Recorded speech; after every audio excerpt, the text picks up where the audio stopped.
Hello hall welcome to Abid sir YouTube channel. நம்மளோட last கிளாஸில் வந்து பார்த்தீங்க அப்படின்னா ஆங்கிலேயருக்கு எதிரான தொடக்க கால கிளர்ச்சிகள் வரைக்கும் பார்த்துருந்தோம். கம்ப்ளீட்டாக தென்னிந்திய புரட்சி வரைக்கும் வந்து நம்ம கம்ப்ளீட் பண்ணி கொடுத்துருந்தோம். Early agitation against the British rule ஃபுல்லாக கம்ப்ளீட் பண்ணியாச்சு. இன்றைக்கி நம்மளோட கிளாஸில் எந்த டாபிக் பார்க்க போகிறோம் அப்படின்னு பார்த்தீங்கன்னா role of Tamil Nadu in freedom struggle. சரிங்களா? ஸோ தமிழ்நாடு வந்து பார்த்திங்கன்னா சுதந்திர போராட்டத்தில் என்ன பங்கு இருந்தது அப்படின்றத நம்ம கம்ப்ளீட்டாக பார்க்க போகிறோம். சரிங்களா? ஸோ ஸ்டார்டிங்லேருந்தே நம்ம பார்த்துருப்போம், தமிழ்நாடு அப்படின்றது ஃப்ரீடம் ஸ்ட்ரகிள் ஆஃப் இந்தியாவில் பயங்கரமான ஒரு ரோல் ப்ளே பண்ண ஒரு இடமாக பார்க்கப்படுது. சரிங்களா? ஸோ கலோனியல் ரூலை வந்து பயங்கரமாக தமிழர்கள் வந்து ப்ரொட்டஸ்ட் பண்ணாங்க. அதை நம்ம 18th செஞ்சுரி கடைசியிலிருந்தே பாளையக்காரர் கிளர்ச்சி மூலமாக நம்ம பார்த்துருப்போம். அதுக்கப்புறமா நடந்த வேலூர் ரிவால்ட்லையும் நம்ம கம்ப்ளீட்டாக வந்து பார்த்தோம். சரிங்களா?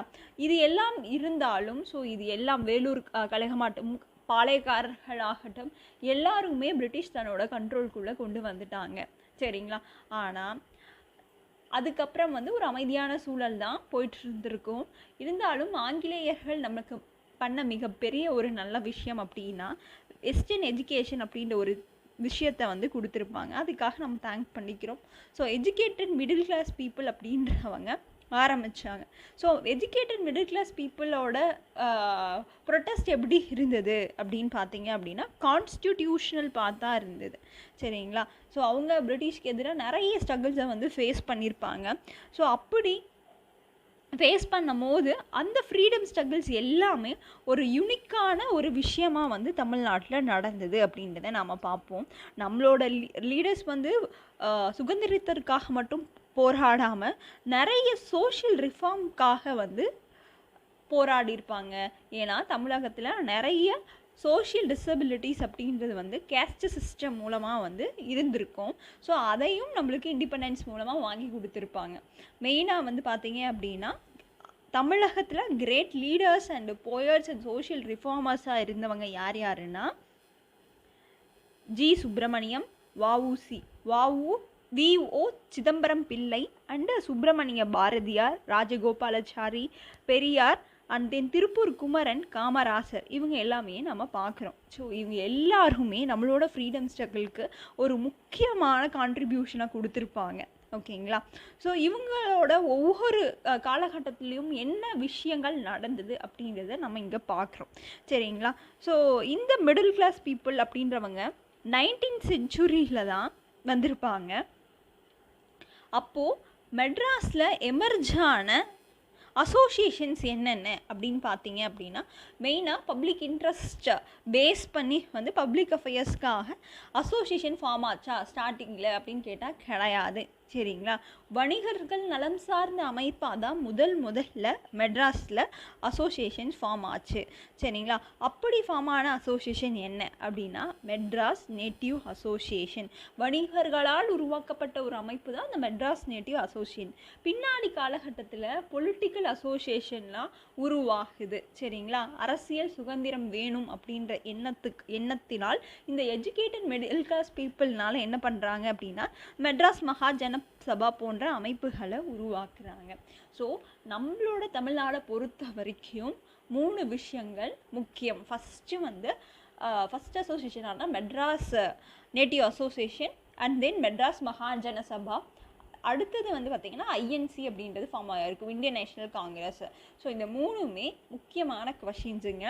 ஸோ இந்த மெட்ராஸ் நேட்டிவ் அசோசியேஷன் ஆகட்டும், மெட்ராஸ் மகாஜன சபா ஆகட்டும், நுக் அண்ட் கார்னல் யார் உருவாக்குனா, எந்த டைம் பீரியடு, என்ன ஆப்ஜெக்டிவ்ஸ், அவங்க என்ன ரிஃபார்ம்ஸ் அது மூலமாக கொண்டு வந்தாங்க அப்படின்றத நம்ம தெளிவாக பார்த்துடணும்.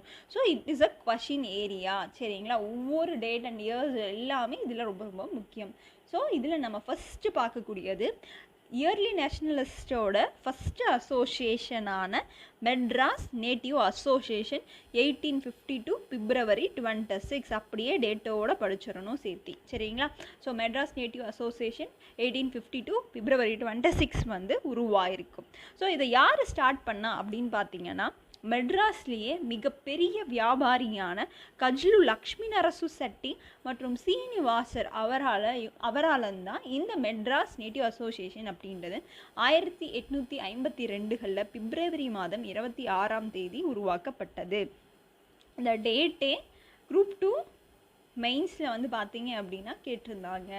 சரிங்களா, மெட்ராஸ் மகாஜன சபாவோட டேட் வந்து கேட்டிருந்தாங்க.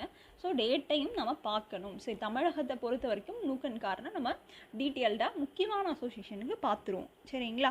So on the first attempt to organize and when the grievances against the British came through the formation of Madras Native Association. So அதுதான் எப்போ அப்படின்னு பார்த்தீங்கன்னா 26 பிப்ரவரி 1852 உருவாக்கப்பட்டது.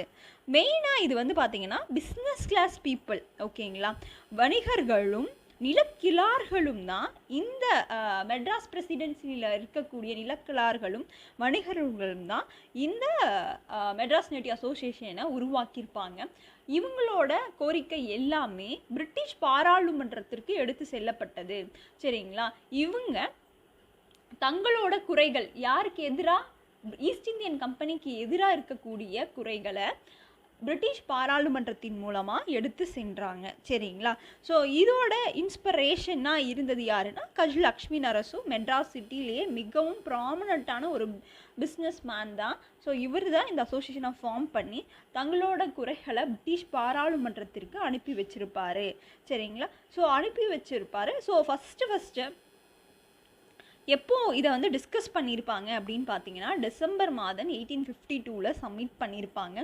ஏன் 1852 பார்லிமெண்ட்டுக்கு அந்த டைமில் சென்ட் பண்ணியிருப்பாங்க அப்படின்னு பார்த்தீங்கன்னா 1853 சார்ட்டர் ஆக்ட் பாலிட்டியில் படிச்சிருப்பீங்களே. ஸோ அந்த சார்ட்டர் ஆக்ட் வரக்கூடிய டைமில் இந்த பெட்டிஷன்ஸை வந்து கண்டிப்பாக அனுப்பணும் அப்படின்றதுக்காக தான். ஸோ அந்த டைமில் 1852 அமைச்சிருப்பார். அவர் மெயினாக அந்த பெட்டிஷனில் என்னென்ன விஷயங்களை பேசியிருப்பார் அப்படின்றது முக்கியங்க. இவர் பிஸ்னஸ் மேன். ஸோ இவங்க பேசின விஷயம் ஃபஸ்ட்டு வந்து டாக்ஸேஷன். ஸோ ஜமீன்தாரி ரைத்து வாரியில் இருக்கக்கூடிய ட்ராபேக்ஸ் என்னென்ன அதை பேசியிருப்பாங்க. அடுத்தது ஜுடிஷியல் சிஸ்டத்தை பற்றி பேசியிருப்பாங்க. ஃபஸ்ட்டு வந்து ஏஷியன் வில்லேஜ் சிஸ்டம், ஓகேங்களா, ஜமீன்தாரி அண்ட் ரைத்துவாரி. ரெண்டாவது ஜுடிஷியல் சிஸ்டத்தை பற்றி பேசியிருப்பாங்க. மூணாவது வந்து பார்த்தீங்க அப்படின்னா ஸ்டேட் ஃபண்ட்ஸை பற்றி பேசியிருப்பாங்க. ஓகேங்களா. ஸோ இந்த மூணையும் மறந்துடக்கூடாது. ஃபஸ்ட்டு வந்து என்ன, ஜமீன்தாரி அண்ட் ரைத்துவாரினால் அக்ரிகல்ச்சர் கிளாஸ் பீப்புள்ஸ் வந்து, அதாவது விவசாயிகள் அதிகமான பாதிப்புக்கு உள்ளாகிறாங்க. அப்படி கம்பெனி வந்து விவசாயிகளை அதிகமாக சப்ரஸ் பண்ணுறாங்க அப்படின்ற விஷயத்த சொல்லியிருப்பாங்க. ரெண்டாவது ஜுடிஷியல் சிஸ்டத்தில் மாற்றங்கள் கொண்டு வரணும் அப்படின்ற கம்ப்ளைனையும் அந்த பெட்டிஷனில் இருந்திருக்கும். என்னன்னு பார்த்தீங்க அப்படின்னா மெட்ராஸ் பிரசிடென்சியில் அப்பாயிண்ட் பண்ணக்கூடிய அந்த ஜட்ஜஸுக்கு லோக்கல் லாங்குவேஜ் அப்படின்றதே தெரிகிறதில்ல. ஸோ இதனால் ஜுடிஷியரி ரொம்ப பாதிப்புக்கு உள்ளாகுது அப்படின்றதையும் அவங்க தெரிவிச்சிருப்பாங்க. மூணாவது விஷயம், ஸ்டேட் ஃபண்ட்ஸ் அப்படின்றது எல்லா ஸ்டேட் ஃபண்டும் ஒரு பர்டிகுலர் கிறிஸ்டியன் மிஷனரிஸ்க்கு போகுது. ஸோ இதனால் மக்கள் வந்து பாதிப்புக்கு உள்ளாகிறாங்க. சரிங்களா. ஸோ இந்த அமைப்பு கிறிஸ்துவ சமய பரப்பாளர்களை வந்து அதிகமாக எதிர்த்த ஒரு அமைப்பாக இந்த மெட்ராஸ் நேட்டிவ் அசோசியேஷன் பார்க்கப்படுது. ஓகேங்களா. ஸோ 1852 சப்மிட் பண்ண இந்த ரிப்போர்ட் வந்து பார்த்தீங்க அப்படின்னா மார்ச் மாதம் 1853 விசாரணைக்கு வருது. ஸோ பார்லிமெண்ட்டில் அதை பற்றி டிஸ்கஸ் பண்ணுறாங்க. டிஸ்கஸ் பண்ணவங்க HD செய்மோர் அப்படின்ற ஒருத்தரை மெட்ராஸ்க்கு அனுப்பி வைக்கிறாங்க. இந்த HD செய்மோர் யாருன்னு பார்த்தீங்கன்னா the chairman of the Indian reform சொசைட்டியோட சேர்மேன் HD செய்மோர். இவர் மெட்ராஸ்க்கு அக்டோபர் மாதம் 1853 வராரு. இவர் வந்து என்னென்ன பிளேஸை விசிட் பண்ணுறார் அப்படின்னு பார்த்தீங்கன்னா குண்டூர், கடலூர், திருச்சி, சேலம் அண்டு திருநெல்வேலி இந்த பகுதிகளை எல்லாத்தையுமே விசிட் பண்ணி அங்கே என்ன நிலவரம் அப்படின்றத பிரிட்டிஷ்க்கு வந்து சொல்கிறாரு. ஸோ அதுக்கப்புறமா அந்த சார்ட்டர் ஆக்ட் ஆஃப் 1853 நம்ம பார்த்தோம். ஈஸ்ட் இந்தியன் கம்பெனி ரூலே தான் அகெயின் வந்து ஃபாலோ பண்ணிகிட்டு இருப்பாங்க. ஓகேங்களா. பட் ஆனால் அந்த 1853 வந்து என்ன ஒரு கண்டிஷன் சொல்லியிருப்பாங்கன்னா பிரிட்டிஷ் ஈஸ்ட் இந்தியன் கம்பெனியோட ரூல் வந்து எப்போ வேணாலும் பிரிட்டிஷ் பாராளுமன்றத்தால் டெர்மினேட் பண்ணப்படும் அப்படின்ற ஒரு விஷயத்தை வந்து சொல்லியிருப்பாங்க. சரிங்களா. ஸோ இந்த இந்த விஷயங்கள் வந்து இவங்க வச்ச கோரிக்கைகள் ஏதாவது மாற்றம் கொண்டு வரப்பட்டதா அப்படின்னு பார்த்தா எந்த ஒரு விஷயத்தையுமே அவங்க மாற்றிருக்க மாட்டாங்க. ஸோ இதனால் லக்ஷ்மி நரசும் என்ன பண்ணுறாருன்னா செகண்ட் பெட்டிஷனை பிரிட்டிஷ் பார்லிமெண்ட்டுக்கு அனுப்புகிறாரு. சரிங்களா? ஸோ அந்த செகண்ட் பெட்டிஷனில் வந்து பார்த்திங்கன்னா 14,000 பேர் கிட்ட சைன் வாங்கி பிரிட்டிஷ் கம்பெனி இருக்காங்க, அந்த ஈஸ்ட் இந்தியன் கம்பெனி, அவங்களோட ரூலை வந்து இந்தியாவில் டெர்மினேட் பண்ணுங்க அப்படின்ற ஒரு விஷயத்தை வந்து அதில் தெரிவிச்சிருப்பார். ஸோ இந்த விஷயங்கள் தான் இந்த மெட்ராஸ் நேட்டிவ் அசோசியேஷனில் நடந்திருக்கும். ஸோ மெட்ராஸ் நேட்டிவ் அசோசியேஷனோட டைம் பீரியட் அப்படின்றது பார்த்திங்கன்னா ரொம்ப ரொம்ப ஷார்ட்டான பீரியட் தான். ஸோ 1852 பிப்ரவரி 26 உருவானாலும் கஜல் லக்ஷ்மி நரசு 1866 இறந்துருவார். ஸோ 1881 வந்து பார்த்திங்கன்னா இந்த மெட்ராஸ் நேட்டிவ் அசோசியேஷன் அப்படின்றது இல்லாமையே போயிருக்கும். சரிங்களா? ஸோ அது வேற என்ன ரிஃபார்ம்ஸ் வந்து கொண்டு வர ட்ரை பண்ணாங்க அப்படின்னு பார்த்திங்கன்னா, இந்த மெட்ராஸ் நேட்டிவ் அசோசியேஷன்ஸ் அப்படின்றது ஒரு குறிப்பிட்ட மெட்ராஸ் பிரசிடென்சிக்குள்ளே மட்டும்தான் இது வந்து இருந்திருக்கும். சரிங்களா? இந்தியா லெவலில் ஒரு அசோசியேஷனாக இது ஃபார்ம் பண்ணியிருக்க மாட்டாங்க. அவங்களோட அஜிடேஷன்ஸ் எல்லாமே ஒரு பொலிட்டிக்கல் அஜிடேஷனாக இருக்காது. சரிங்களா? அவங்களோட பாயிண்ட் ஆஃப் வியூ வந்து என்ன அப்படின்னா, டாக்ஸேஷன்ஸ், ஒரு பிஸ்னஸ் மேனுக்கு என்ன ஒரு பிரச்சனையோ அதுதான் வந்து அவங்க தெரிவிச்சிருப்பாங்க. ஸோ இந்த பிரச்சனை இந்த இவங்க விட்ட விஷயங்களை எல்லாத்தையுமே ஃபுல்ஃபில் பண்ணது தான் இந்தியன் நேஷ்னல் காங்கிரஸ். ஸோ இந்தியன் நேஷ்னல் காங்கிரஸ் வந்து பார்த்திங்க அப்படின்னா ஒரு பொலிட்டிக்கல் அசோசியேஷனாக இந்தியா முழுவதுக்கும் உருவாயிருக்கும். ஸோ மெட்ராஸ் நேட்டிவ் அசோசியேஷனில் இருந்தவங்க எல்லாருமே ஒரு மெர்ச்சன்டஸாக தான் இருந்திருப்பாங்க. ஸோ அவங்களோட கான்ட்ரிபியூஷன் மூலமாக ஒரே ஒரு விஷயம் நடந்திருக்கும். அது என்ன அப்படின்னு பார்த்தீங்கன்னா, விவசாயிகள் வந்து பிரசன்ஸ் வந்து ரெவன்யூ அஃபிஷியல்ஸால் டார்ச்சர் பண்ணப்படலாம். ஸோ இதுதான் டார்ச்சர் ஆக்ட் கொண்டு வந்திருப்பாங்க அப்போது. ஸோ டார்ச்சர் ஆக்டால் மக்கள் அதிகமாக பாதிக்கப்படுறாங்க. அதனால் டார்ச்சர் கமிஷன் அப்படின்ற ஒரு விஷயத்தை வந்து போட்டிருப்பாங்க. ஸோ இந்த டார்ச்சர் கமிஷனை போட்டு விசாரணை பண்ணதில் அபாலிஷன் ஆஃப் டார்ச்சர் ஆக்ட் அப்படின்ற ஒரு விஷயத்தை அபாலிட் வந்து பண்ணியிருப்பாங்க மெட்ராஸ் பிரசிடென்சியில். ஸோ லேட்டர் பீரியடில் 1884 வந்து மெட்ராஸ் நேட்டிவ் அசோசியேஷன் அப்படின்றது மெட்ராஸ் மகாஜனசபாவோட இணைஞ்சிருக்கும். ஸோ இவ்வளோதாங்க விஷயம். ஸோ மெட்ராஸ் நேட்டிவ் அசோசியேஷனை பற்றி நம்ம கம்ப்ளீட்டாக பார்த்துட்டோம். 1 செகண்ட் ரிவைஸ் பண்ணிக்கலாமா குயிக்காக ஒரு ரிவிஷனை? ஸோ மெட்ராஸ் நேட்டிவ் அசோசியேஷன் என்னென்ன கொஷின்ஸ் ஏரியா என்னென்ன கேட்டிருக்காங்க. ஸோ ரிவிஷன் அப்போ நல்லா லிசன் பண்ணணும். ஸோ மெட்ராஸ் நேட்டிவ் அசோசியேஷன் எப்படி ஃபார்ம் ஆச்சு, எப்போ ஃபார்ம் ஆச்சு, மெட்ராஸ் நேட்டிவ் அசோசியேஷன் ஹெட்டிங் படிக்கும் போது டேட் அண்ட் இயரோட சேர்த்து படிக்கணும். So Madras native association February 26, 1852 வந்து உருவாயிருக்கும். இதோட சேர்பர்சன் யார்? கஜல் லக்ஷ்மி நரசு மற்றும் சீனிவாச செட்டி. இவங்க 2 பேருமே யார்? ஒரு வணிகர்களால் உருவாக்கப்பட்டிருக்கோம். ஸோ இந்த அமைப்பு மெயினாக மெட்ராஸ் பிரசிடென்சிக்குள்ளே மட்டும்தான் செயல்பட்டிருக்கும் அப்படின்றத நம்ம பார்த்தோம். சரிங்களா? ஸோ இந்த அசோசியேஷனில் இருந்தவங்க எல்லாருமே பிஸ்னஸ் பீப்புள்ஸும் நிலக்கிழார்களும் இருந்திருப்பாங்க. இவங்க என்ன பண்ணுறாங்க, இந்த அசோசியேஷன் என்ன பண்ணுச்சு, பிரிட்டிஷ் பாராளுமன்றத்துக்கு பெட்டிஷன் கொடுத்துச்சு. ஓகேங்களா? ஸோ அந்த பெட்டிஷன் எப்போ அமைச்சிருப்பாங்க? டிசம்பர் மாதம் 1852. ஏன் அந்த டைமில் அமைச்சாங்க? ஸோ சார்ட்டர் ஆக்ட் வந்து 1853 வரப்போகுது. ஸோ அந்த டைமில் நம்ம கோரிக்கை வச்சா கண்டிப்பாக லிசன் பண்ணுவாங்க அப்படின்றதுக்காக அமைச்சிருப்பாங்க. ஸோ அந்த பெட்டிஷனில் என்ன பற்றி பேசியிருப்பாங்க? 3 விஷயங்களை பற்றி பேசியிருப்பாங்க. ஒன்று, ஜமீன்தாரி அண்ட் ரைத்துவாரி சிஸ்டத்தில் இருந்த ட்ராபேக்ஸ் என்னென்ன அப்படின்றத எக்ஸ்பிளைன் பண்ணியிருப்பாங்க. அதுக்கப்புறமா வந்து பார்த்திங்க அப்படின்னா ஜுடிஷியலில் வந்து லோக்கல் லாங்குவேஜஸ் தெரியாமல் ஜட்ஜஸ் அப்பாயிண்ட் பண்ணுறதுனால ஜுடிஷியரி வந்து இஷ்யூ ஆகுது அப்படின்றது சொல்லியிருப்பாங்க. 3வது விஷயம், ஸ்டேட் ஃபண்ட்ஸ் எல்லாமே ஒரு மிஷனரி ஸ்கூல்ஸ்க்கு போகுது அப்படின்ற விஷயத்த சொல்லியிருப்பாங்க. ஏன் அதை சொல்லியிருப்பாங்கன்னா, மெட்ராஸ் நேட்டிவ் அசோசியேஷன் கிறிஸ்துவ சமய பரப்பாளர்களை ஒரு வெறுத்த ஒரு அமைப்பாக வந்து பார்க்கப்படுது. ஸோ அதனால் அதையும் மென்ஷன் பண்ணியிருப்பாங்க. ஸோ இதோட ரிசல்ட்டாக என்ன ஆச்சு? பார்லிமெண்ட்டில் 1853 இது டிஸ்கஸ் பண்ணப்படுது. டிஸ்கஸ் பண்ணிவிட்டு என்ன பண்ணுறாங்கன்னா, H.D. செய்மோர் அப்படின்றவரை இந்தியன் ரிஃபார்ம் சொசைட்டியிலேருந்து ஒரு மெம்பரான H.D. செய்மோரை வந்து அனுப்பிச்சி வைக்கிறாங்க. ஸோ அவர் வந்து அக்டோபர் மாதம் 1853 வந்து குண்டூர், கடலூர், திருச்சி, சேலம், திருநெல்வேலி இந்த பகுதிகளை எல்லாமே விசிட் பண்ணிவிட்டு சப்மிட் பண்ணுறாரு. இருந்தாலும் எந்த சேஞ்சஸும் வராது. என்னது, ஈஸ்ட் இந்தியன் கம்பெனியோட ரூல் தான் சார்ட்டர் ஆக்ட் ஆஃப் 1853லையும் என்ன கண்டினியூ ஆகும். ஓகேங்களா. ஸோ அடுத்தது இதை அப்போ அதுக்கு அடுத்ததாக என்ன பண்ணுறாருன்னா செகண்ட் பெட்டிஷனை அனுப்புகிறாரு 14,000 பேர்கிட்ட சைன் வாங்கி. ஸோ அதுவும் என்னது, அந்த பெட்டிஷனில் முக்கியமான ஒரே ஒரு விஷயம், ஈஸ்ட் இந்தியன் கம்பெனியை இந்தியாவில் டெர்மினேட் பண்ணுங்கள், டைரெக்டாக க்ரௌன் ரூல், பிரிட்டிஷோட பார்லிமெண்ட் ஆட்சி பண்ணட்டும், அதை வந்து கோரிக்கையாக வச்சுருப்பாங்க.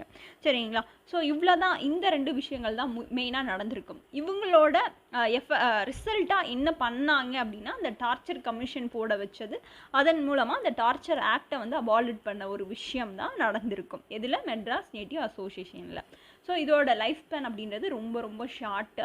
ஸோ 1866 வந்து கஜுல் லக்ஷ்மி நரசு இறந்துடுறாங்க. 81 வந்து இந்த அசோசியேஷனே இல்லாமல் போயிடும். ஸோ லேட்டர் பீரியடில் நேட்டிவ் அசோசியேஷன் அப்படின்றது 1884 என்ன ஆகும், மெட்ராஸ் மகாஜன சபாவோட இணைஞ்சிரும். ஸோ இவ்வளோ தான் இந்த மெட்ராஸ் நேட்டிவ் அசோசியேஷனோட விஷயங்கள். ஓகேங்களா. அடுத்தது நம்ம பார்க்குறது ஜேர்னலிஸ்ட். ஓகேங்களா. நேஷ்னலிஸ்ட் ப்ரெஸ்ஸு எப்படி வந்து பிகன் ஆச்சு இந்தியா தமிழ்நாட்டில் மெயினாக அப்படின்னு பார்த்தீங்கன்னா, முக்கியமான ஒருத்தர் யாருன்னு பார்த்தீங்கன்னா டி. முத்துசுவாமி அப்படின்ற ஒருத்தர் the first Indian judge of Madras ஹைகோர்ட்டாக அப்பாயிண்ட் பண்ணப்படுறார். எப்போன்னு பார்த்தீங்கன்னா 1777 ரொம்ப ரொம்ப முக்கியம். ஸோ இவரை வந்து பார்த்தீங்க ஜட்ஜாக அப்பாயிண்ட் பண்ணுற அப்போது மெட்ராஸ் பிரசிடென்சியில் இருந்தக்கூடிய யூரோப்பியன் ஜேர்னலிஸ்ட் எல்லாருமே அதை விமர்சனம் கிரிட்டிசைஸ் பண்ணி எழுதுகிறாங்க. சரிங்களா. ஒரு மெட்ராஸ் பிரசிடென்சிக்கு வந்து பார்த்திங்கன்னா இவரை ஜட்ஜாக போட்டதை வந்து யூரோப்பியன்ஸை வந்து கிரிட்டிசைஸாக எழுதுனதை வந்து நம்ம இந்தியன்ஸால் தாங்கிக்க முடியல. ஸோ அதனோட எஃபெக்டாக தான் ஜி. சுப்பிரமணியமும் வீரராகவாச்சாரியார் அண்ட் தென் அவங்களோட 4 ஃப்ரெண்ட்ஸு எல்லாரும் சேர்ந்து இந்தியர்களுக்கு, அதாவது மெயினாக இந்தியன்ஸுக்குன்னு ஒரு நியூஸ் பேப்பர் அப்படின்றது வேணும் அப்படின்றதுக்காக 1878களில் தி இந்து அப்படின்ற ஒரு நியூஸ் பேப்பரை கொண்டு வராங்க. ஸோ இதுதான் தேசியவாதிகளுடைய ஒரு பிரச்சார மேடையாகவே அந்த டைமில் கருதப்பட்டது. சரிங்களா. ஸோ ரொம்ப ரொம்ப முக்கியம். So T. Muthuswamy the first Indian judge of Madras ஹைகோர்ட்டில் வருவார் 1877களில். ஸோ இதை கிரிட்டிசைஸ் பண்ணி யூரோப்பியன்ஸ் வந்து எழுதுறதுனால G. Subramaniam and Veeraraghavachariar and 4 friends சேர்ந்து தி இந்து அப்படின்ற ஒரு நியூஸ் பேப்பரை 1878களில் கொண்டு வராங்க. சரிங்களா. ஸோ இதுக்கப்புறமா வந்து பார்த்திங்கன்னா ஜி. சுப்பிரமணியம் தமிழ்லையும் ஒரு நியூஸ் பேப்பரை கொண்டு வராரு. அதுதான் சுதேசமித்திரன். ரொம்ப ரொம்ப முக்கியம். தமிழில் வந்து முதல் வார இதழ் அப்படின்னு பார்த்தீங்கன்னா சுதேசமித்திரனை சொல்லுவாங்க. ஸோ ஃபஸ்ட்டு வந்து இது வார இதழாக தான் வந்திருக்கும் 1891களில். ஸோ இது டெய்லி நியூஸ் பேப்பராக எப்போ வர ஆரம்பிச்சிருக்கும் அப்படின்னா 1899களில் வந்து வந்திருக்கும். ஸோ ஃபஸ்ட்டு இது வந்தது 1899 வந்து டெய்லி நியூஸ் பேப்பர். சரிங்களா. ஸோ இந்து இயர்ஸ் ரொம்ப ரொம்ப முக்கியம். இந்து அப்படின்றது 1878, சுதேசமித்திரன் 1891 அண்ட் 1899. சரிங்களா. ஸோ இதுதான் நிறைய நேட்டிவ் நியூஸ் பேப்பர்ஸ் உருவாக ஃபவுண்டேஷனாக இருந்தது இந்த இந்துவும் சுதேசமித்திரனும் தான். ஸோ இது இல்லாமல் நிறைய நியூஸ் பேப்பர்ஸ் வந்து உருவாக ஆரம்பிச்சது தமிழகத்தில். அப்படி வந்த நியூஸ் பேப்பர்ஸ் என்னென்ன அப்படின்னு பார்த்தீங்கன்னா Indian Patriot, South Indian Mail, Madras Standard, Desabhimani, Vijaya, Suryodayam, India. So உங்களுக்கான ஒர்க் என்ன அப்படின்னா கமெண்ட் செக்ஷனில் இந்த நியூஸ் பேப்பர்ஸ் யாரோடது அப்படின்றத நீங்கள் கமெண்ட் பண்ணுங்கள். ஓகேங்களா.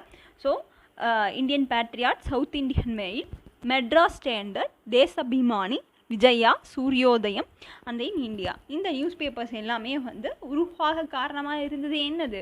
ஸோ இந்துவும் சுதேசமித்திரனும் நம்ம பார்க்குறோம். ஸோ அதுக்கப்புறம் என்ன ஆகும் அப்படின்னா ஒரு பொலிட்டிக்கல் ஆர்கனைசேஷனாக சவுத் இந்தியாவில் ஒரு கிளியர் நேஷ்னலிஸ்டிக் ஆப்ஜெக்டிவோடு உருவாகினது தான் இந்த மெட்ராஸ் மகாஜன சபா. சரிங்களா. ஸோ 1884களில் மே மாதம் 16ஆம் தேதி உருவாயிருக்கும். மே மாதம் 16. ஓகே. மெட்ராஸ் மகாஜன சபா 1884 மே மாதம் 16ஆம் தேதி உருவாயிருக்கு. சரிங்களா. ஸோ இது வந்து ஒரு கிளியரான நேஷ்னலிஸ்டிக் ஆப்ஜெக்டோட உருவான ஒரு அமைப்பாக வந்து பார்க்கப்படுது. இங்கே வந்து பார்த்திங்கன்னா ஃபஸ்ட்டு ஜெனரேஷன் ஆஃப் நேஷ்னலிஸ்டிக் லீடர்ஸ் தான் வந்து இந்த மெட்ராஸ் மகாஜன சபாவில் வந்து இருந்திருப்பாங்க. ஓகேங்களா. ஸோ மெட்ராஸ் நேட்டிவ் அசோசியேஷனோட ட்ராபேக்ஸ் எல்லாமே ரெக்டிஃபை பண்ணி மெட்ராஸ் பிரசிடென்சியில் ஒரு பப்ளிக் ஆர்கனைசேஷனாக ஃபார்ம் ஆனது தான் இந்த Madras Mahajana Sabha. So many educated இந்தியன்ஸோட வியூஸ் அண்ட் தாட்ஸ் வந்து இதில் வந்து உருவாயிருக்கும். ஸோ இது ஒரு பொலிட்டிக்கல் ஆர்கனைசேஷனாக வந்து ஸ்டார்ட் பண்ணியிருப்பாங்க. ஸோ இதில் யார் யாரெல்லாம் பார்ட்டிசிபேஷனாக இருந்திருப்பாங்க அப்படின்னா ஜி சுப்பிரமணியம், வீரராகவாச்சாரி, ஆனந்தச்சாரலு, ரங்கையா, பாலாஜிராவ் அண்ட் சேலம் ராமசுவாமி இவங்க எல்லாருமே இருந்திருப்பாங்க. ஸோ இது லான்ச் பண்ணிவிட்டு அடுத்த வருஷம் என்ன ஆகும் அப்படின்னு பார்த்தீங்க அப்படின்னா மெட்ராஸ் மகாஜன சபா இந்தியன் நேஷனல் காங்கிரஸோட இணைஞ்சிருக்கும். சரிங்களா. ஸோ ஏன் இணைஞ்சிருக்கும் அப்படின்னு பார்த்தீங்கன்னா இதோட லீடர்ஸ் எல்லாமே ஃபஸ்ட்டு மீட்டிங்கில் ஐஎன்சியில் கலந்துப்பாங்க. அப்போது அங்கே வந்து அந்த ஐஎன்சியோட அப்ஜெக்டிவ்ஸும் கொள்கைகளும் மெட்ராஸ் மகாஜன சபாவோட கொள்கைகளும் ரெண்டுமே ஒரே மாதிரியாக இருக்கிறதுனால மெட்ராஸ் மகாஜன சபா ஐஎன்சியோட மெர்ஜ் ஆகிருக்கும். சரிங்களா. So the first national Congress INC meet வந்து எங்கே நடந்திருக்குன்னா பாம்பேயில் நடந்திருக்கும். சரிங்களா. ஸோ இதுக்கப்புறமா மெட்ராஸ் மகாஜன சபாவோட சேர்மேன்னு ஒருத்தர் இருந்திருப்பார், ஐ மீன் பிரசிடென்ட், அண்ட் தென் செக்ரட்டரின்னு ஒருத்தர் இருந்திருப்பார். ஸோ இதோட செக்ரட்டரியாக இருந்தது ஆனந்தச்சாரலு, சேர்மேன் அதாவது பிரசிடெண்ட்டாக இருந்தது ஃபஸ்ட்டு பிரசிடென்ட் யாருன்னு பார்த்தீங்கன்னா Rangaiah, P Rangaiah and P Anandacharlu தான் முக்கியமான பொசிஷனில் இருந்திருப்பாங்க. ஸோ இவங்களோட வியூஸ் அண்ட் தாட்ஸை வந்து நிறைய டிஸ்கஸ் பண்ணியிருப்பாங்க. ஸோ இவங்களோட மெயினான இந்த அசோசியேஷனோட மெயினான அப்ஜெக்டிவ்ஸ் என்னென்ன அப்படின்னு பார்த்தீங்கன்னா மெயினாக பப்ளிக் இன்ட்ரெஸ்ட்டை வந்து டிஃப்ரெண்ட் பார்ட் ஆஃப் த பிரசிடென்சிஸில் இருந்து கலெக்ட் பண்ணி அதை வந்து பார்த்திங்கன்னா அவங்களோட அசோசியேஷனில் சொல்லியிருப்பாங்க. நெக்ஸ்ட்டு வந்து சிவில் சர்வீஸ் எக்ஸாம்ஸ் அப்படின்றது இங்கிலாண்டில் மட்டும் நடக்கக்கூடாது, இந்தியாவிலையும் நடக்கணும் அப்படின்றது அவங்களுக்கு முக்கியமான டிமாண்டாக இருந்திருக்கும். ஸோ லண்டனில் இருக்கக்கூடிய கவுன்சில் ஆஃப் இந்தியா அப்படின்ற ஒரு விஷயத்தை அபாலிட் பண்ணுங்க அப்படின்னு சொல்லியிருப்பாங்க. நெக்ஸ்ட்டு ரிடக்ஷன் ஆஃப் டேக்ஸ், வரிகளை குறைக்கவும், மிலிட்ரி அண்ட் சிவிலுக்காக அவங்க செலவு பண்ணுற விஷயங்களை எக்ஸ்பெண்டிச்சரை கம்மி பண்ணணும்னு சொல்லியிருப்பாங்க. டேக்ஸை குறைக்கணும், சிவிலுக்கும் மிலிட்ரிக்கும் அவங்க செலவு பண்ணக்கூடிய விஷயங்களை குறைங்க அப்படின்னும் சொல்லியிருப்பாங்க. ஸோ மெனி டிமாண்ட்ஸ் வந்து பார்த்திங்கன்னா இதே தான் இந்தியன் நேஷனல் காங்கிரஸ்லேயும் இருக்கிறதுனால லேட்டர் பீரியடில் இது மெர்ஜ் ஆச்சு. 1885 வந்து இது மெர்ஜ் ஆகிருக்கும். சரிங்களா. ஸோ இதோட முக்கியமான ஈவெண்ட்ஸ், மெட்ராஸ் மகாஜன சபாவோட முக்கியமான ஈவெண்ட்ஸ் என்னென்ன அப்படின்னா ஒரு 3 விஷயத்தை நாம் ஞாபகம் வச்சுக்கணும். ஸோ ஒன்று வந்து பார்த்திங்கன்னா 1895களில் மெட்ராஸுக்கு வந்து வைஸ்ராய் ஆஃப் இந்தியாவாக இருந்த லார்ட் எல்ஜின் அப்படின்றவர் வந்திருப்பார். அப்போது மெட்ராஸ் மகாஜன சபா அவருக்கு வெல்கம் கொடுத்துருப்பாங்க. பட் அவர் அதை ரெஃப்யூஸ் பண்ணார். 1895 இது நடந்திருக்கும்.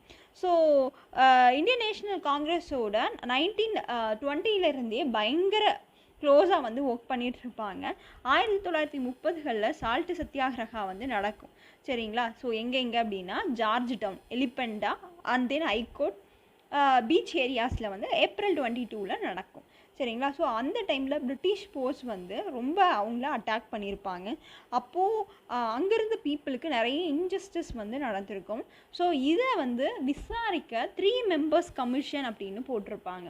அந்த 3 member கமிஷனுக்கு சேர்மேனாக இருந்தது யார் அப்படின்னு பார்த்தீங்கன்னா TR ராமச்சந்திர ஐயர். இது இயர் கொஷின். சரிங்களா. அவர் தான் வந்து இருந்திருப்பார். அவங்க வந்து பார்த்திங்கன்னா ஒரு 30 பீப்புள்ஸை என்கொயரி பண்ணி ரிப்போர்ட்டை வந்து சப்மிட் பண்ணுவாங்க. இந்த விஷயம் முக்கியமானதாக அதில் பார்க்கப்படுது. சரிங்களா. நெக்ஸ்ட் வந்து the British government, Congress party and then Madras Mahajana Sabha வந்து பேன் பண்ணியிருப்பாங்க. அவங்க வந்து நிறைய பேட்ரியாட்டிக் ஃபீலிங்ஸை வந்து பீப்புள்கிட்ட ஏற்படுத்துகிறாங்க அப்படின்றதுக்காக. ஸோ என்ன விஷயங்கள் இவங்க மெயினாக பண்ணாங்க அந்த டைமில் பார்த்திங்கன்னா ஸ்வதேசி எக்ஸிபிஷன்ஸ் நடத்தியிருப்பாங்க. ஆல் இந்தியா காதி எக்ஸிபிஷன்ஸ் எல்லாம் இவங்க நடத்தியிருப்பாங்க. ஸோ அதனால் அவங்கள பிளான் பண்ணியிருப்பாங்க. ஸோ ஃபாதர் ஆஃப் நேஷனான மகாத்மா காந்திஜியே மெட்ராஸ் மகாஜன சபாவில் ஒரு ஸ்பீச் கொடுத்துருப்பாரு. எப்போன்னு பார்த்தீங்கன்னா October 24, 1896 வந்து ஸ்பீச் கொடுத்துருப்பார். October 24, 1896 பண்டிட் ஜவஹர்லால் நேரு வந்து பார்த்தீங்கன்னா மெட்ராஸ் மகாஜன சபாவோட கோல்டன் ஜூப்ளியில் வந்து பார்ட்டிசிபேட் பண்ணியிருப்பார். இந்த கோல்டன் ஜூப்ளி எப்போ நடந்திருக்கும்னா 1934 வந்து நடந்திருக்கும். ஸோ அதில் ஜவஹர்லால் நேரு கலந்துக்கிட்டு ஸ்பீச்சும் கொடுத்துருப்பாரு. ஸோ இந்த விஷயங்கள் தான் இந்த மெட்ராஸ் மகாஜன சபாவில் நடந்திருக்கும். ஸோ ஒன்ஸ் அகெயின் ரீகால் பண்ணிக்கலாமா? ஸோ என்னென்ன விஷயங்கள் கொஷின் ஏரியாவாக வந்திருக்கு அப்படின்றத டிஸ்கஸ் பண்ணிக்கலாம். ஸோ மெட்ராஸ் மகாஜன சபா இது எப்போ உருவாச்சு இது கேட்டிருக்காங்க. ஸோ மே 16, 1884 உருவாக்குன ஒரு முக்கியமான மெம்பர்ஸ் யாரெல்லாம் இருந்தாங்க? சுப்பிரமணியம், விஜயராகவாச்சாரின்னு சொல்லிட்டேன், வீரராகவாச்சாரி கரெக்டாக பார்த்துக்கணும், வீரராகவாச்சாரி, ஆனந்தச்சாரலு, ரங்கையா, பாலாஜி ராவ் அண்டு சேலம் ராமசுவாமி இவங்க எல்லாமே இருந்திருப்பாங்க. நெக்ஸ்ட்டு வந்து பார்த்தீங்க அப்படின்னா ஃபஸ்ட்டு பிரசிடென்ட் அடிக்கடி கேட்கக்கூடிய ஒரு கொஷின் சரிங்களா. மெட்ராஸ் மகாஜன சபாவோட first president P Rangaiah and then secretary வந்து பார்த்தீங்கன்னா ஆனந்தச்சாரல் வந்து இருந்திருப்பாங்க. ஸோ லேட்டர் பீரியட் 1885 என்ன ஆச்சு? ஐஎன்சியோட மெர்ஜா இருக்கும் ஆஃப்டர் த பாம்பே செஷனுக்கு அப்புறமா. ஓகேங்களா. ஏன் மெர்ஜ் ஆச்சு அப்படின்னா 2 பேரோடைய அப்ஜெக்டிவ்ஸும் கொள்கைகளும் ஒரே மாதிரி தான். முக்கியமான 3 விஷயங்கள் என்ன? கவுன்சில் ஆஃப் இந்தியா லண்டனில் இருக்கிற அபாலிட் பண்ணணும், சிவில் சர்வீஸ் எக்ஸாம்ஸ் வந்து இந்தியாவிலையும் கண்டக்ட் பண்ணணும், நெக்ஸ்ட்டு வந்து ரிடக்ஷன் ஆஃப் டேக்ஸு, அடுத்தது வந்து பார்த்திங்கன்னா சிவில் அண்ட் மிலிட்ரி எக்ஸ்பெண்டிச்சரை கம்மியாக்கணும் அப்படின்ற விஷயத்த சொல்லியிருப்பாங்க சரிங்களா. ஸோ இதில் குறிப்பிடத்தக்க நிகழ்வு அப்படின்னு பார்த்தீங்கன்னா 1895 எல்ஜின் பிரபுக்கு வருகை கொடுத்த மெட்ராஸை சார்ந்த அமைப்பு அப்படின்னா இந்த மெட்ராஸ் மகாஜன சபா. நெக்ஸ்ட்டு வந்து ராமச்சந்திர ஐயர் கமிஷன் எதுக்காக போட்டாங்க அப்படின்றத கேட்பாங்க.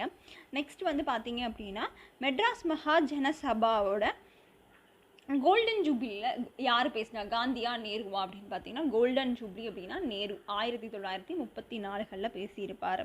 அதே மாதிரி ஃபாதர் ஆஃப் இந்தியன் நேஷனான மகாத்மா காந்தி வந்து எப்போ ஸ்பீச் கொடுத்தாருன்னு கேட்பாங்க. டேட்டோடு கேட்டிருக்காங்க. அக்டோபர் 24, 1896 வந்து ஸ்பீச் கொடுத்துருப்பாங்க. ஸோ இதெல்லாமே மெட்ராஸ் மகாஜன சபாவோட முக்கியமான ஈவெண்ட்டாக பார்க்கப்படுது. இதுக்கப்புறம் யார் அப்படின்னு பார்த்தீங்கன்னா நம்மளோட மாட்ரேட்ஸோட ஸ்பேஸு.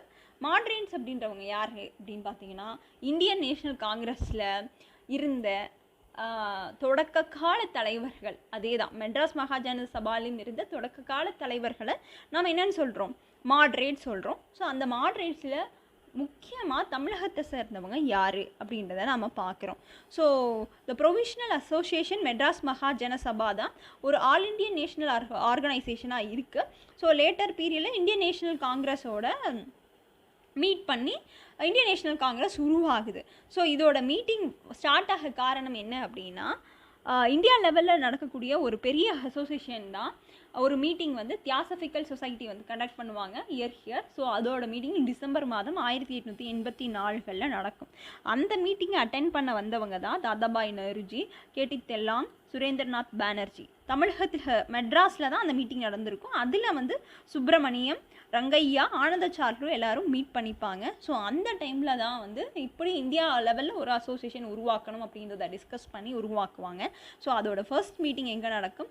இந்தியன் நேஷனல் காங்கிரஸோட ஃபஸ்ட்டு மீட்டிங் நம்ம முன்னாடியே பார்த்தோம் பாம்பேயில் 1885 டிசம்பர் மாதம் 28 நடந்திருக்கும். ஸோ அதில் 72 பேரில் 22 பேர் எங்கேருந்து தான் வந்திருப்பாங்க? மெட்ராஸ்லேருந்து தான் வந்திருப்பாங்க. நெக்ஸ்ட்டு வந்து பார்த்திங்கன்னா ஜி சுப்பிரமணியம் சரிங்களா. ஸோ இவர் தான் வந்து பார்த்தீங்க அப்படின்னா இந்தியாவில் மெட்ராஸில் இந்த 22 மெம்பர்ஸையும் கூட்டிகிட்டு போனது யார் அப்படின்னு பார்த்தீங்கன்னா ஜி சுப்பிரமணியம் ஐயர் தான் வந்து கூட்டிகிட்டு போயிருப்பார். ஸோ அது மட்டும் இல்லாமல் அந்த டைமில் வந்து சரோஜினி நாயுடு, கோகுலே வந்து என்ன புரிஞ்சிருப்பாங்க அப்படின்னா இந்தியாவிலேருந்து எக்கனாமிக் எக்ஸ்ப்ளாய்டேஷன் வந்து பிரிட்டிஷ் பண்ணிகிட்ருக்காங்க அப்படின்றத அவங்க டிஸ்கஸ் பண்ணிகிட்டு இருப்பாங்க. ஸோ அதுக்கப்புறமா செகண்ட் செஷன் எங்கே நடக்கும் அப்படின்னா கல்கட்டாவில் நடக்கும் சரிங்களா. BCM அப்படின்னு வச்சுக்கோங்க, பாம்பே, கல்கட்டா, மெட்ராஸு. செகண்ட் வந்து கல்கட்டாவில் 1886 வந்து நடக்குது. அடுத்து தேர்ட் செஷன் வந்து பார்த்திங்கன்னா 1887 தாதாபாய் நெருஜிக்கு அப்புறமா வந்து பார்த்திங்கன்னா பக்ருதீன் தியாப்ஜி அப்படின்ற ஒரு முஸ்லீம் பிரசிடெண்ட் வந்து இருப்பார். எப்போது? மெட்ராஸில் நடந்தது 1000 லைட்டு மக்கீஸ் கார்டனில் நடந்திருக்கும். ஓகேங்களா. ஐஎன்சியோட ஃபஸ்ட்டு முஸ்லீம் பிரசிடெண்ட்டாக இருந்த பக்ருதீன் தியாப்ஜி தான் அதில் தலைமை தாங்கியிருப்பார். 1887 நடந்திருக்கும். ஸோ இதில் கிட்டத்தட்ட இந்தியாவிலிருந்து 607 டெலிகேட்ஸ் அதில் தமிழகத்தை சேர்ந்தவர்கள் மெட்ராஸ் பகுதியை சேர்ந்தவங்க மட்டும் எவ்வளோன்னு பார்த்தீங்கன்னா 362 பேர் வந்து கலந்துருப்பாங்க. இந்த 362 மெம்பர்ஸும் தமிழ்நாட்டில் இருந்த வேரியஸ் பகுதி, அப்போது தமிழ்நாடு அப்படின்றது ஆந்திர பிரதேசம், கர்நாடகா, கேரளா, ஒடிஷா இந்த எல்லா பகுதியும் சேர்ந்தது தான் மெட்ராஸ் பிரசிடென்சியாக இருந்திருக்கும். ஸோ இங்கேருந்து எத்தனை பேர் கலந்துருக்காங்க? 362 மெம்பர்ஸ் வந்து கலந்துருக்காங்க அப்படின்றத நம்ம பார்க்குறோம். இந்த மாட்ரேட்ஸோட ஸ்பேஸ் எப்படி இருந்தது, தமிழகத்தில் எப்படி இருந்தாங்க, இவங்க எதை பிலீவ் பண்ணாங்க அப்படின்றத பார்க்கலாம். எப்படி ஆங்கிலேயர்கிட்ட தங்களோட கோரிக்கைகளை எடுத்து வச்சாங்க அப்படின்ற விஷயத்த தெளிவாக பார்க்கணும். இந்த மாட்ரேட்ஸ் எல்லாருமே எதை பிலீவ் பண்ணியிருந்தாங்க அப்படின்னா பிரிட்டிஷோட கான்ஸ்டியூஷனல் மெத்தட்ஸை தான் பிலீவ் பண்ணியிருப்பாங்க. ஓகேங்களா? கூட்டங்கள் கூட்டுறதையும் அந்த ப்ராப்ளத்தை டிஸ்கஸ் பண்ணுறதையும், டிஸ்கஸ் பண்ண ப்ராப்ளத்தை பெட்டிஷனாகவும் ப்ரேயர்ஸாக மெமோரண்டமாக பிரிட்டிஷ்கிட்ட கொடுக்குறதும் எவிடன்ஸ் மூலமாக கொடுக்குறதுமா தான் இருந்தது. ஆஃப்டர் த பார்ட்டிஷன் ஆஃப் பெங்காலுக்கு அப்புறம் தான் எல்லா விஷயங்களும் மாறுபடுது. ஸோ திலகர் வந்து ஒரு கிரேட் லீடராக வந்து எமர்ஜ் ஆகிறாரு. ஸோ மாஸ் லெவலில் பப்ளிக் மீட்டிங்ஸ் கண்டக்ட் பண்ணப்படுது, பொதுக்கூட்டங்கள் நடத்தப்படுது. அந்த பொதுக்கூட்டங்களில் வந்து பார்த்திங்கன்னா வெர்னாக்குலர் லாங்குவேஜ், அதாவது வட்டார மொழிகளில் பேச தொடங்குறாங்க. அந்த மீட்டிங்கில் வந்து அட்ரஸ் பண்ணுறாங்க. ஸோ இதனால் மக்கள்கிட்ட ஈஸியாக வந்து ரீச் ஆகுது.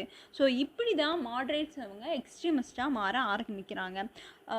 இயர்லி ஸ்டேஜில் தமிழகத்தை சார்ந்த மாட்ரேட்ஸாக யார் இருந்திருப்பா அப்படின்னு பார்த்தீங்கன்னா V S Srinivasa Sastri, P S Sivaswami, Krishnaswami, Venkataramanan, G Natesan, justice பார்ட்டியாக சேர்ந்த ஜி நட்டேசனும் ஒரு மாட்ரேட்ஸ் தான், மாதவ ராவ் அண்டு சுப்பிரமணியர். ஓகேங்களா? இவங்க எல்லாருமே மாட்ரேட்ஸாக தான் இருந்திருப்பாங்க.